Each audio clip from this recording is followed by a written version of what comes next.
At 10:15 p.m., my wife Clara stood by the front door and announced she was spending the night with another man. His name was Julian, a co-worker she'd known for years. She said he was going through an emotional crisis and needed someone he trusted nearby. I asked why she couldn't call someone else. She shrugged and said I was making it complicated. I looked at her for several seconds, then stepped aside. "Okay," I said.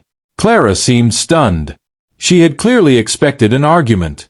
Instead, I watched her grab her bag, walk outside, and disappear into the darkness without another word. After she left, I didn't call her. I didn't send angry messages. I didn't even ask where she was going. I sat alone at the kitchen table and replayed the last year of our marriage. Clara had become distant, protective of her phone, and strangely defensive whenever Julian's name came up. She always insisted I was imagining things. Maybe nothing physical had happened between them. Maybe it had. At that point, the answer almost didn't matter. What mattered was that my wife had decided another man's needs were more important than my feelings. Something inside me finally went completely quiet. That night, I made one silent decision. I would stop begging Clara to choose our marriage. I would protect myself instead. The next morning, I called a lawyer and asked about separation. I reviewed our finances, gathered important documents, and made arrangements to stay somewhere else if necessary. I didn't tell Clara immediately. This wasn't revenge. I simply wanted to know what my options were before emotions controlled me. For years, I believed being a good husband meant fighting through every problem. That morning, I realized fighting only made sense when both people were fighting for the same relationship. I wasn't sure Clara was. Clara returned the following afternoon. She entered the house expecting anger, but I was calmly making coffee. She stopped in the hallway. "You're not going to ask where I was," she said. I shook my head.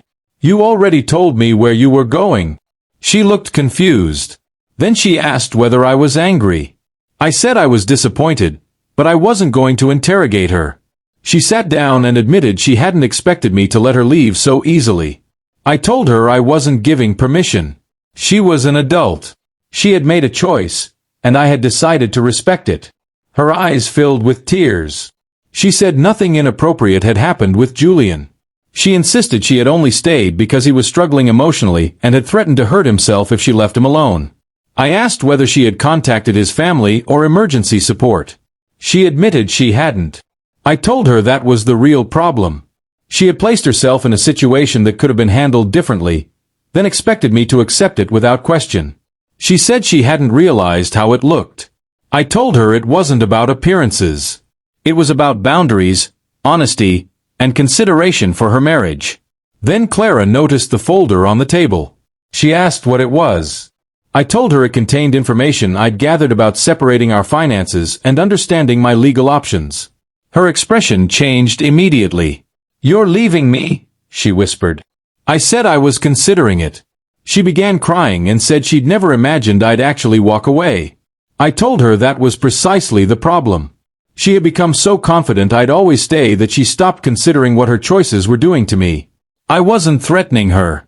I was simply acknowledging that I couldn't remain in a marriage where my boundaries meant nothing. Over the next few days, Clara repeatedly asked me to reconsider. She finally admitted she'd developed an emotional attachment to Julian. She claimed there had been no physical affair, but she enjoyed feeling needed by him. She said she hadn't realized how much attention she'd been giving him until I stopped reacting. I told her my jealousy had never been the solution. She said she understood that now. We agreed to separate temporarily while attending counseling. I didn't promise we'd reconcile. I wanted Clara to understand that rebuilding trust wasn't about saying sorry once. It was about making different choices consistently, even when nobody was watching. During counseling, Clara admitted she'd expected me to fight when she announced the overnight stay. She said she thought my anger would prove that I still loved her. Instead, my calmness terrified her. I told her I wasn't trying to frighten her. I had simply reached a point where I couldn't keep proving my love by tolerating behavior that hurt me. She cried and said she finally understood. I told her love wasn't ownership, and boundaries weren't control. A healthy marriage required both people to protect the relationship. She had protected her connection with Julian while expecting me to protect everything else. That imbalance had exhausted me. Months passed. Clara stopped communicating privately with Julian and transferred projects at work so they had less contact. She became transparent about her schedule and stopped hiding her phone. I also worked on myself, learning to communicate before resentment built up. We didn't immediately move back together. Instead, we started dating again. Sometimes we had wonderful evenings. Other times, difficult conversations reopened old wounds. But there was one major difference. Clara no longer expected forgiveness on demand. She understood that trust belonged to me, and rebuilding it would happen at my pace. For the first time, our marriage wasn't based on fear of losing each other. Nearly a year after that night, Clara asked whether I remembered watching her walk out the door. I said I remembered every detail. She told me she'd expected me to chase her into the street. When I didn't, she suddenly understood that I wasn't trapped. She had freedom, but so did I. She said that realization changed everything.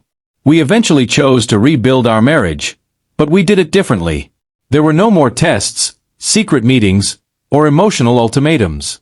We talked honestly about boundaries and expectations. Clara realized what she'd almost lost wasn't simply a husband. It was the trust of someone who had genuinely believed in her. Looking back, my silent decision wasn't revenge. It was self-respect. I didn't let Clara walk away because I didn't care. I let her walk away because I couldn't force someone to choose me. When she came back, she realized that love isn't measured by how desperately someone fights to keep you. Sometimes love is giving another person the freedom to make a choice while quietly making your own. Clara chose to come back, and I chose to give our marriage another chance. But this time, neither of us stayed because we were afraid of losing the other. We stayed because we genuinely wanted each other.